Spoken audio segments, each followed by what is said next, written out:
It's weird. I don't have my read anymore. Alrighty, folks. Today we have back with us my good friend Jaime Reyes. What up? Super excited. So usually Jaime and I and our buddy Tony have gone on trips every year for the last 3 years outside of this year, actually. Mm-hmm. So our first trip was to the Smoky Mountains, which was your first time out of state for a hiking trip overall. Yep. Our last trip was to Yellowstone in Montana, Let's go. which was amazing. We hit That was so so many much hot fun. springs, Yeah. and we got stuck in the snow and quite a few other things. Yeah, But we it had was- some adventures. Yeah. But it was good. It was different than the Smokies, but good in its own way. And we were planning on trying to hit Colorado this year, but all of our schedules got crazy because life. But that's exactly why we're on today. And I know we'd had you on just a few episodes ago, but I'm actually really excited about this portion because you're leaving on a different trip, which ironically I'm also leaving today. But tell us about it. Yeah, so just a few months back, not even a few months, crazy, like a month Maybe a month and and a half ago. Yeah. Not even. I got a call from a friend that owns a salon that she goes on these trips to Nepal for an organization called Our Daughters International. And what they do is help girls out of human trafficking and help set their lives up to live a normal life outside of that. And so I got the opportunity to go and educate them. One of the programs they do is cutting like men's hair. So they have a focus on men's hair, and so what they do is after that they are able to go get a job, but instead they took it a step further, and now they're opening salons for them. And they're not big salons, but they're able to do with that. It's really incredible to set their lives up, and I'm really happy to be a part of that. So as soon as she asked me, though, I was like, yes, I'm going. So I think it was like over quarantine, like that whole human trafficking thing is like kind of really got exposed to me, and I started to investigate, and it was something that was on my mind, and me and my wife talk about, and especially with the kids, you know what I mean? So just keeping diligent. Whoa, yeah. So we really keep an eye out on them. So, because it's not just out there, it's here too. So, yeah, it was really cool to really learn, and now learning about the organization itself. So I'm pumped to be going out there in Nepal. Come on. Let's go. Crazy. Earlier this year, we had talked about going to Switzerland, but you know what? You just one-upped it. What? Oh, yeah. We weren't talking about Colorado. We were talking, wait. We talked about both. Yeah. Yeah. Wow. We did a lot of talking. Huh. But Nepal, so freaking cool. Switzerland was scary, though. Switzerland was scary, but honestly, that'll probably be next 2 years. Yeah. Or if not next year. We'll figure it out. That would be sick. I mean, who knows? Or another Nepal trip. Why not all both? of us. Why not both? Yeah. Yeah. But I think it's super cool to think like you went from not knowing much outside of like Michigan, and then where your relatives were throughout the country, and just, you know, primarily visiting family, etc. But to actually take a trip for yourself and to learn and to grow, because really the point of these trips were to like, let's go have fun, but also at the same time, like, let's grow. Right. Mm-hmm. I mean, yeah, even that first night in the Smokies was like its own experience where you're like, freaking hate you, Ben, but also great. Yeah. We had some good times. Thought I heard a bear. Yeah. I swear I thought I heard a bear. To give some context, we were on Klingman's Dome, but it was the first week of February. Yeah. No, March. No, February. It was the last week of February. Oh, it was the last week of February. Yeah. Going into March. There we go. And the entire drive up to Klingman's Dome, if you've ever been to the Smoky Mountains, was closed. It was gated off, actually. So we parked right outside the gates. And I had Jaime go check, like, if there was a bathroom around or if, like, you know, if he could see some things forward past the actual road. And I just remembered looking at Tony as we're both kind of, like, getting our winter gear on. And I'm like, hey, we doing this?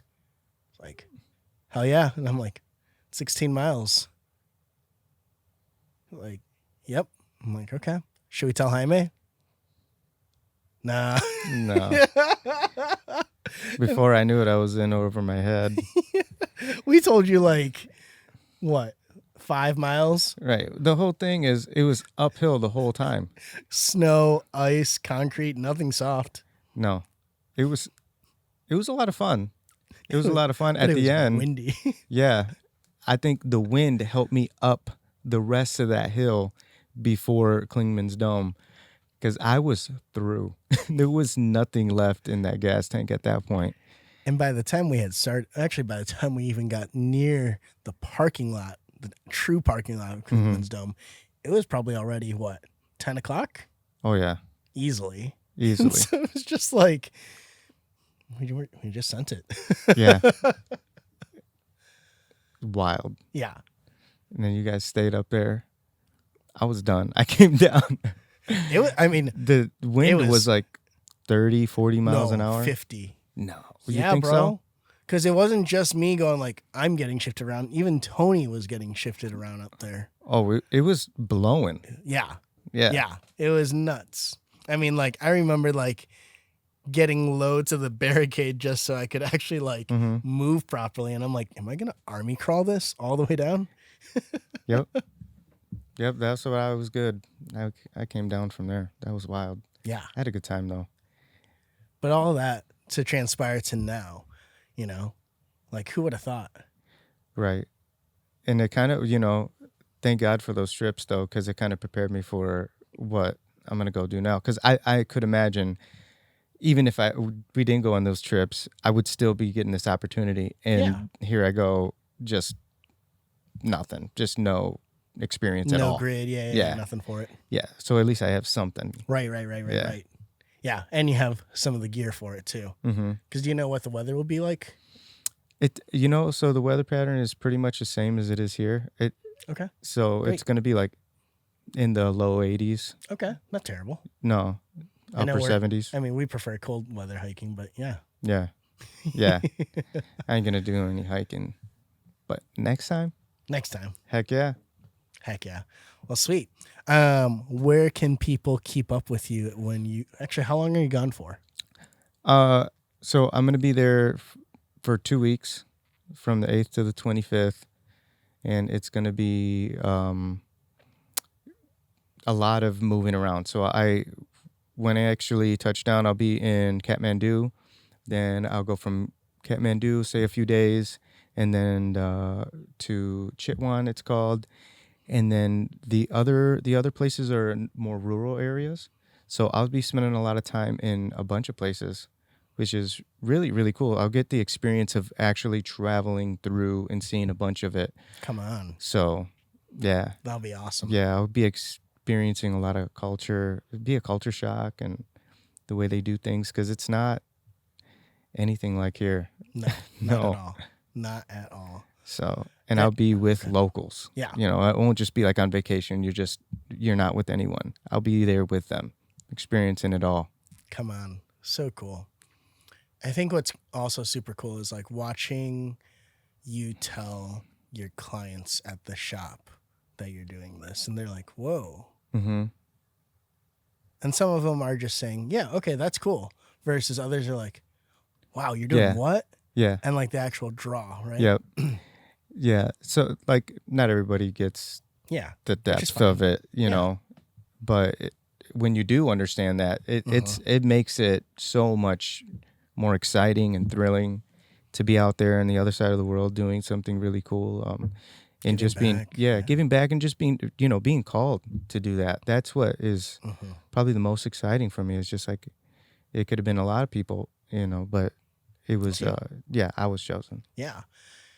And I think it comes so timely because we've talked about like what's next for you, and there's always different ways to look at that, financially, personally, professionally, blah blah blah. But I know we spun off the main the main thing as like, hey, like you got to do something more than just what's bringing in the check, right? Yep. Otherwise, Well, yeah, you're gonna get bored of it. right. You got to do more than just a job. Yeah. Yeah. So this is where it becomes fulfilling, where you're not just doing the same old thing. And it's funny, man. I've asked the Lord for more into my life, and as soon as I did, it's just like whenever you're ready to say yes to him, he answers, and it's just a testament right there, because it's wild how fast that happened. Yeah. No, instantaneously, just boom. Yeah, seriously though. Which I think is always like a great indicator, right? When you have acceleration on something like that. Like, I mean, you literally have seen it on my life where I'm like, okay, bye, I'm gone. You're like, okay, I'll see you. And no real plan, just like I know things are going to open up there. I don't need to worry. Exactly. Right. Exactly. You know your skills, and you know what you can do, and you know what you're bringing to the table. Yeah, and you know the people you're around as well too. So absolutely. Cool. Where can people keep track with your time there? I'll be posting on Instagram. Mostly that is just Jaime Reyes. No, what is that? Jaime.kfj. Oh yeah. I don't even know my tag. Here. We'll double check. I mean, obviously I'll put it in the script and all that, but just that way, if there's any discrepancies. But granted, it's hard to recognize a good-looking guy like you. It's Jaime Ray KFJ or KFG. Jaime Ray KFG, Kingsfield Grooming. Boom, just like that. Alrighty, y'all. Stay tuned to his adventures. By the time this comes out, I'll probably be in Alaska by then, so it'll be fun to keep track with us. All right, man. See y'all.